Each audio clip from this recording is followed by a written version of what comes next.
And now, Autolite and its 60,000 dealers and service stations present... Suspense.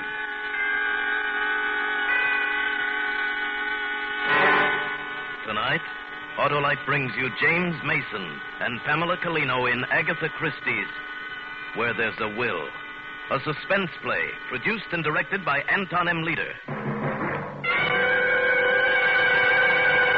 Friends, have you ever been in a dilemma? I mean, in a fix, like having to get started in a hurry and your motor won't turn over?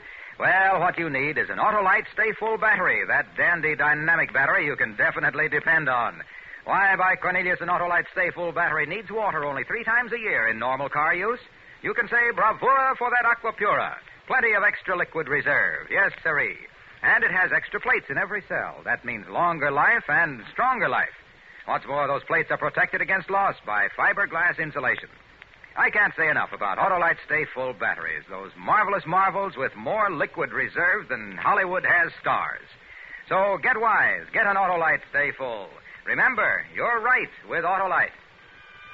And now, Autolite presents James Mason and Pamela Collino in a tale well calculated to keep you in suspense.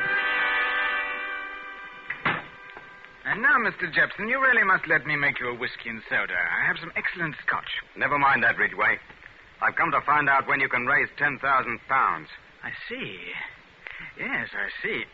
Well, Mr. Jepson, 10,000 pounds is a great deal of money. It's what's needed to cover your notes. Yes, that's right. But you know, Mr. Jepson, you might just let me write you one more IOU and try again. Your luck's run out, Ridgway. Well, I wasn't much of a gambler anyhow, was I? Perhaps it's just as well I've learned my lesson.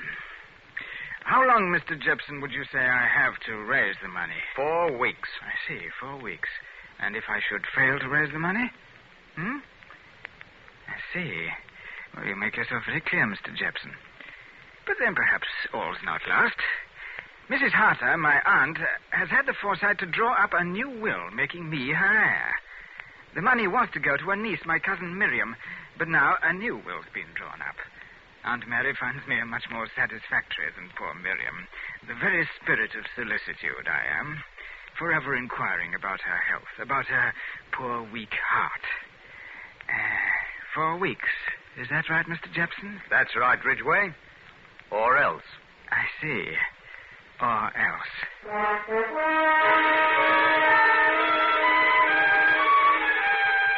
That's when it began.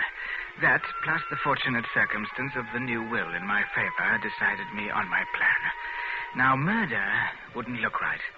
Nobody else living in the house but Aunt Mary and I, and Elizabeth, the maid. And since I would benefit by 40,000 pounds, no, murder would not look right. Besides, I was fond of Aunt Mary.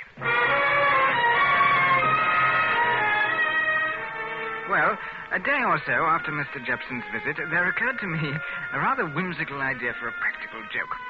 The first thing was to determine the degree of weakness of Aunt Mary's weak heart. And so I arranged an appointment for her with Dr. Meynell, the heart specialist in Harley Street. Just have a chair, Mr. Ridgway. Thank you, Dr. Meynell. Now, Mr. Ridgway, as you requested, I've gone over your Aunt Mrs. Harter thoroughly. Yes? And there is a heart weakness. How dreadful. But not terribly serious, Charles, Dr. Manel says. But my poor dear Aunt Mary. Dear Charles. Naturally, you're shocked, Mr. Ridgway, but with the least care, she'll live to be 90, I should think. However, her mind must be kept well distracted. Mind distracted? Yes, distraction for the mind and no sudden shocks. That's most important. No sudden shocks. I see. Well, thank you, Doctor. Not at all. Out this way, my private exit. No use going through the waiting room again, eh? Well, good day, Mrs. Harter. Good day, Doctor. Goodbye, Doctor. Oh, I say, Ridgway. Yes? I minimized your aunt's condition just a bit. Didn't want to alarm her. You, understand. Yes, of course. But what I said about no shocks, no frights, most important. A good fright might very well carry her off.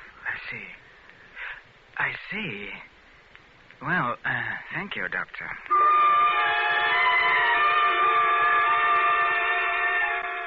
The next step was the radio. Aunt Mary must have a radio. But, Charles, you know I don't care for newfangled things. We've got on quite well without a wireless. I don't see why we should have one now. But don't you remember what Dr. Meynell said, Aunt Mary? The mind distracted, well distracted. Those were his very words. You know, I'm only thinking of your heart. I know you are, dear Charles. That's better, Aunt Mary. That's more like yourself. You are a comfort to me, Charles. Thank you, Aunt Mary. Now, about the radio. But really, Now. You really ought to trust my judgment. I'm a bit of an expert on radio, you know. Before the war, I even had a small sender station of my own. Some of the equipment's still in one of my boxes somewhere about. So you see, I know. But the waves, Charles, the electric waves, they might affect me. There's no more electricity about it than there is about an electric light. Radio waves aren't electric. But, Charles,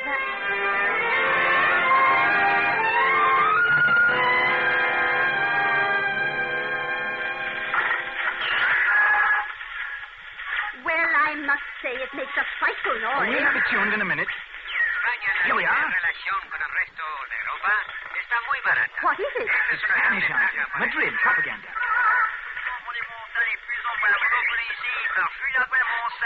Yes, France. What do you think of that? You can tune in the whole world, You see, Aunt Mary, radio waves converging from all over the world on this little box. From Madrid, Paris, New York, and beyond. Beyond. Who knows how far beyond? Well, I must say, Charles, you're quite poetic about it. Am I? Yes. Yes, I suppose I am. That was the first inkling I had that my little practical joke was going to be fun. The acting and coaxing poor dear Aunt Mary along bit by bit. Every evening she'd sit by the radio listening to the news on the BBC Home Service and the classical music on the third program. Then, one morning, I attached a wire into the radio while she was still in bed, ran it along under the carpet into the small anteroom of the sitting room where the radio stood, took the hand microphone left over from my amateur sending days and hooked it to the other end of the wire, and everything was all ready. That evening, I backed the car out of the garage and started off for my regular Wednesday evening of bridge. But I drove only a short way, then parked behind a hedge and walked back to the house. I let myself in the side door and went into the small room off the sitting room where Aunt Mary sat alone listening to the radio. It was the third program, a program of Beethoven. I opened the door the slightest crack. The moment had come, and I felt my heart beating with strange emotion. I saw in my mind's eye Aunt Mary and the dimly lit sitting room, and I almost felt the mood she must be feeling as she sat dreamily immersed in the shifting strains of music. I picked up the microphone and... Mary. Can you hear me, Mary? This is Patrick. What? This is Patrick, your husband, speaking. From the other side. I am coming for you soon. Will you be ready, Mary? Patrick. Will you be ready, Mary? Patrick!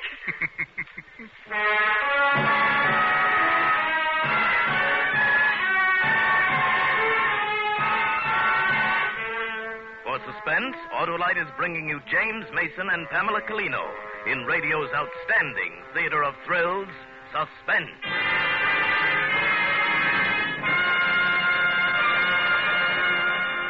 Say, Hap, I spent Washington's birthday telling my young nephew the story of George Washington. What a great man he was. How he always told the truth. Well, that was nicely, Harlow. This younger generation should know about George Washington. And to illustrate, I told him how I always tell the truth about Autolite Stay Full batteries. What? Those marvelous, wonderful get-up-and-get batteries with the extra reserve of water. Why, son, I told him a camel is practically dehydrated compared to an Autolite Stay Full battery. Because an Autolite Stay Full battery needs water only 3 times a year in normal car use. But, Harlow, you were telling your nephew about George... Always tell the truth, I told him. Like I tell the people about the punchy power for peppy performance packed in an Autolite Stay Full battery because of that ample sample of H2O. Yes, by Cornelius, I told him an Autolite Stay Full battery needs water only 3 times a year in normal car use.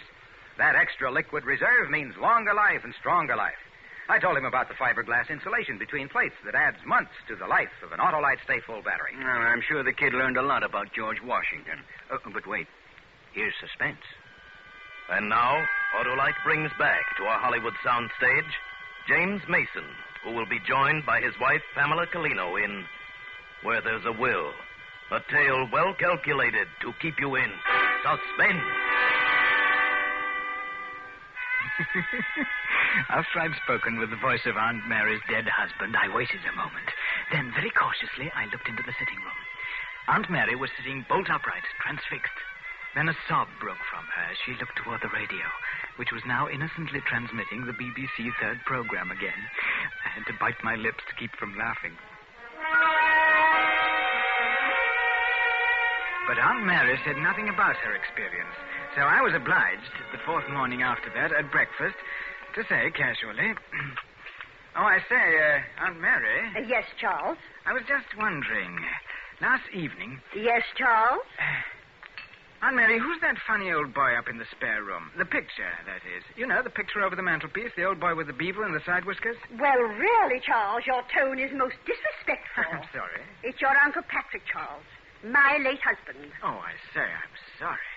I'd no idea. After all, I never did know him, Aunt Mary. Very well, Charles. You see, I wondered. It was queer. Queer? What's queer? Are you trying to say something, Charles? Oh, no, not really. It's nothing. Nothing that makes any sense, I mean. I wish you would tell me what it was that made you ask me about the picture of your uncle. Well, if you will have it, I fancied I saw him. Saw him? The man in the picture, I mean, looking out of the end window when I was coming up the drive last night. What? Yeah. And later on, I happened to drift into the spare room, and there was the picture up over the mantelpiece, the same man. It's all quite easy to explain, really. I expect subconscious and all that. I must have noticed the picture before without realizing it, and then just fancied the face in the window. Aunt Mary, is something the matter? Charles, my husband's face. Did you see it in the end window? Why, yes. Why? Only that was Patrick's. Your late uncle's dressing room, Charles.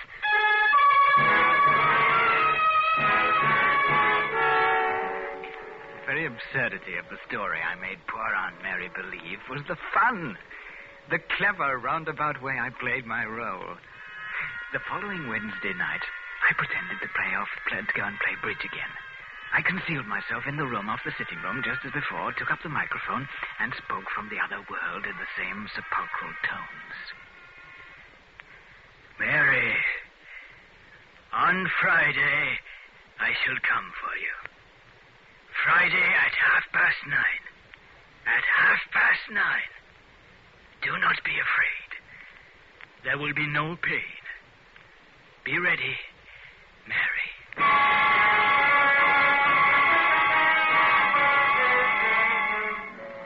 When I came into her bedroom the next morning, Aunt Mary was speaking to Elizabeth in a most businesslike manner. Now, here you are, Elizabeth. I want you to take this letter I've written. Yes, ma'am. I wrote it last evening. If anything should happen, Friday evening. You understand me? Yes, ma'am. Friday evening? That's my night out. So it is, and you go right ahead. However, if anything shall have happened by the time you get back on Saturday, I want this letter delivered to Dr. Mayall. Yes, ma'am. Now, the top left-hand drawer of my bureau, it's locked. The long key with a white label. Everything in the drawer is ready. Ready, ma'am? For my burial. Oh, ma'am, why, what are you saying? I thought you was in a sight better health. Never mind that, Elizabeth. Don't be maudlin. Ma'am. Elizabeth, did I ever tell you how much I've left you in my will? Oh, no, ma'am. Well, I can't seem to remember. It was £50 in the old will, but did I raise it to 100?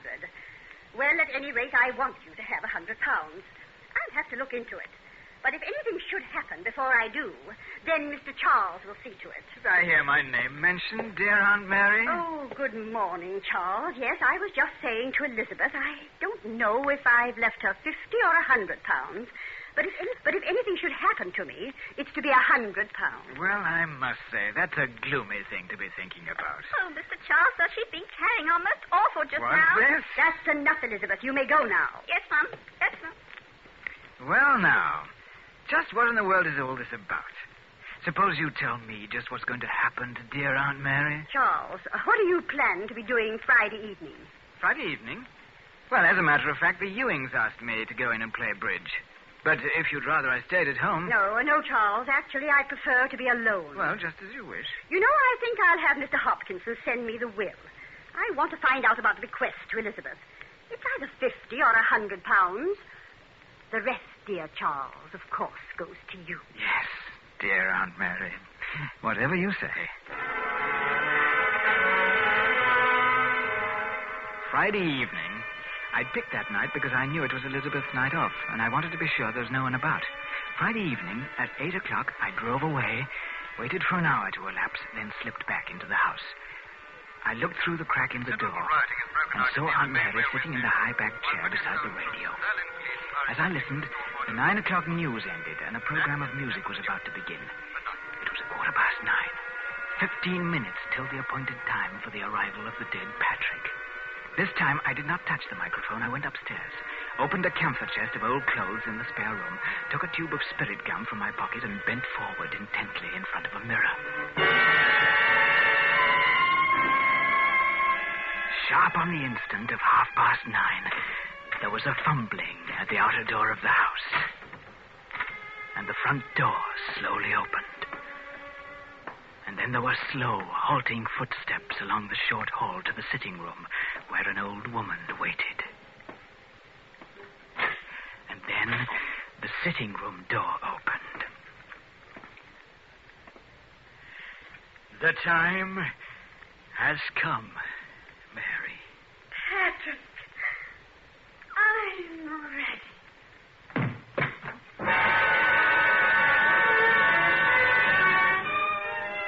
My practical joke had worked to perfection. Aunt Mary's poor old heart couldn't stand the strain of seeing her dead husband, Patrick, arrive in person to carry her off into the spirit world. I stepped over the body, which had fallen dangerously near the burning fire in the grate. I took the poker and thrust some folds of paper that were lying in the ash into the fire to bring up a blaze, and in the blaze burned the false beard and side whiskers. I detached the wire fixed into the radio and took wire and microphone upstairs. I undressed and replaced Uncle Patrick's old-fashioned suit of clothes in the camphor chest in the spare room where I'd found it. Then I dressed again and went off to play bridge at the Ewings.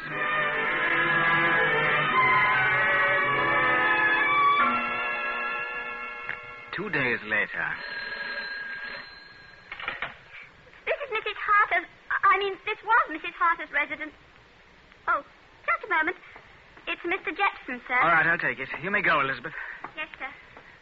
Ridgway here. Anything wrong? Not yet. I just wanted you to know that I read about it in the Daily Standard, Ridgway. A pity about poor dear Aunt Mary, don't you think, Mr. Jepson? A pity. And let me remind you, you have 1 week left. I haven't forgotten. Once the newspapers announce my inheritance of £40,000, I'll have no difficulty borrowing. And then I'll pay up. Good. Only remember this, Ridgway. You don't pay up and I send you to the same place you sent to your Aunt Mary. You understand? Or maybe it wouldn't be quite the same place, Ridgway. Now that you've got murder on your soul. Understand? I understand, Mr. Jepson. And then, that evening, Dr. Manel came to the house. I really did think you'd want to see this. You say Elizabeth brought it to you? Yes, she said it was one of Mrs. Harter's last requests that she do so. As a matter of fact, I do seem to remember... Yes, and I do recall seeing her give Elizabeth some such envelope as that. You've read the contents? That's what's queer. Here, suppose you have a look for yourself. All right. Tonight, Wednesday, at 9:15, I have distinctly heard the voice of my dead husband. He told me that he would come for me on Friday night at 9:30. If I should die on that day and at that hour, I should like the facts made known so as to prove beyond question the possibility of communicating with the spirit world. Mary Harter. What do you make of it? I hardly know. It's a coincidence, to say the least. She did die at nearly that very hour, 9:30 Friday night. But I don't understand. In the circumstances, an autopsy is desirable, you understand, purely as a matter of form. Yes. Yes, of course.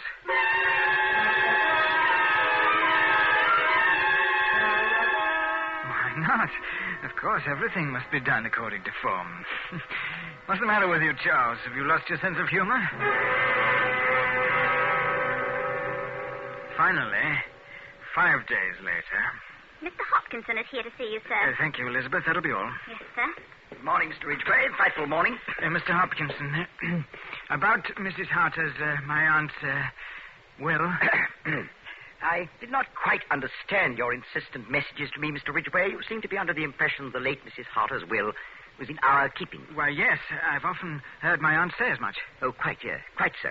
It was in our keeping. Was? That is what I said. Mrs. Harter wrote to us, however, asking that it be forwarded to her. There seemed to be some haste to the matter. At any rate, we got it out to her at once. She would have received it on Friday, the day of her death. I do seem to remember her making mention of it. Something about the bequest to Elizabeth. She wanted to check the amount. It must be about the house somewhere, then. Elizabeth has been through Mrs. Harter's personal effects, I believe. Yes, just a moment. I'll call her. Elizabeth? Yes, Mr. Charles? Elizabeth, come here a moment, please. Yes, sir? Elizabeth, when you went through Mrs. Harter's things, was her will among them? No, sir. You're sure, Elizabeth? Yes, sir. You see, I know what it looked like. The poor mistress had it in her hand the very evening of her death when she sent me out. You're sure of that? Oh, yes, sir. She pointed out that about the £50 to me, sir. She said if she told you to give me the other £50. Not that I mentioned it to press you, No, sir. no, of course not. The will was in a long blue envelope, sir. Quite right. The same blue envelope, Mr. Charles, sir, was lying on the radio table by her chair the morning after. But empty, sir. It was the envelope in which I dispatched the will to your aunt, Mr. Ridgway. Mr. Ridgway, was there a fire in the grate on Friday evening? Yes, of course. I see. What are you driving at, Hopkinson? I'm afraid, Mr. Ridgway, only one conclusion is possible. Your aunt sent for her will in order to destroy it. What? Yes, Mr. Ridgway. But why? Why? You had no disagreement with your aunt, Mr. Ridgway? Not at all. We were on the most affectionate terms right up to the end. Of course. Quite. Mr. Ridgway, you will understand. Under the circumstances, we were obliged to investigate. Investigate? What do you mean? It happens that there is a former will of Mrs. Harter still extant. By it, Mrs. Harter leaves everything to her niece, to your cousin, Miriam. To Miriam? Yes, but... As for the more recent will sent by me before her death to Mrs. Harter, it must have been burned in the grate. Burned? The will was burned. Mr. Charles, can I get you something? No, I'll be all right. You may go, Elizabeth. Yes. I'll run along too, Mr. Ridgway, if there's nothing further. No, I'll telephone. Quite. And yet there would seem to be little use for that. We've notified your cousin Miriam of her inheritance. As a matter of fact, I'm surprised you didn't know all this yourself. You see, we sent word round to the press yesterday. Well, good day, Mr. Ridgway. Good day. I remembered some folds of paper that I thrust into the fire to make it blaze up and burn the false beard and side whiskers with which I'd frightened an old lady to death. And then I remembered something falling. A paper. A will. From an old woman's fingers as she stood frozen in terror too near the fire. I saw the fire again, consuming something. Consuming the will. Oh, my cleverness. Your maid said you weren't in, but I thought she was lying. I don't like liars, Ridgway. Mr. Jepson, I read the papers. I read who's going to inherit your aunt's money. I don't like liars. But I did think I was going to inherit, or why would I have killed her? You killed her? Of course. Oh, so you did kill her. How many times do you want me to say it? I believe that'll do. All right, Inspector. That's what I wanted you to hear. Come in. What? And bring in the maid, too. That was very clever of you, Mr. Gibson. I must confess, I had my doubts. Now, Mr. Ridgway, you'd better come along. But I was only joking. Young woman, Yes, sir. you heard Mr. Ridgway say he killed his aunt? I did, sir, but he must have been joking. Never mind, that's enough. By the way, Mr. Ridgway, you'll be interested in knowing, I'm sure, that we checked with Dr. Manell on the autopsy. According to his report, your aunt's heart was so weak, she could not have lived another month. What are you laughing at? That's your joke, old man. Oh, your joke. Yes. It is funny, isn't it? Very funny.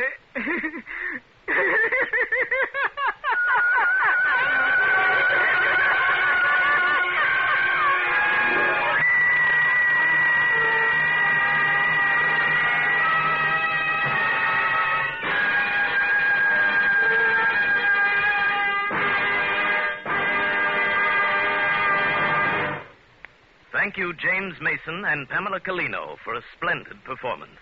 Now, Harlow Wilcox. Friends, Autolite Stay Full batteries need water only 3 times a year in normal car use. And they're made by Autolite men who make over 400 products for cars, trucks, airplanes, and boats in 28 Autolite plants from coast to coast. Yes, sirree, Autolite also makes complete electrical systems for many makes of America's finest cars. Batteries, spark plugs, generators, starting motors, coils, distributors. All ignition engineered to fit together perfectly, work together perfectly, because they're a perfect team. So, folks, don't accept electrical parts supposed to be as good. Ask for and insist on Autolite original factory parts at your neighborhood service station, car dealer, garage, or repair shop. Remember, you're always right with Autolite.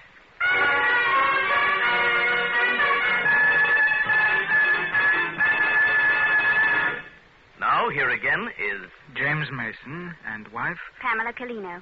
I hope you both enjoyed being on Suspense tonight, and especially you, Mrs. Mason, even though the part of Elizabeth was small. Oh, yes, it was a lot of fun. You see, James and I learned a long time ago that it's not how large the part is, but how much fun you have playing it.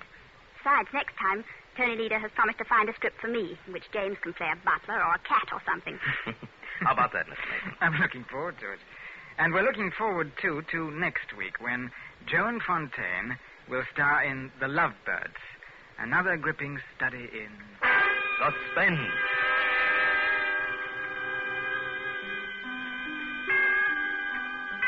James Mason and Pamela Colino have just completed the book, The Cats in Our Lives. Tonight's suspense play was adapted from the Agatha Christie story by William Fifield. Music was composed by Lucian Morawek and conducted by Lud Gluskin. The entire production was under the direction of Anton M. Leader. Now, here is great news. Beginning March 1st, Suspense on television may be seen in many areas of the country, Tuesdays at 9:30 p.m. Eastern Time.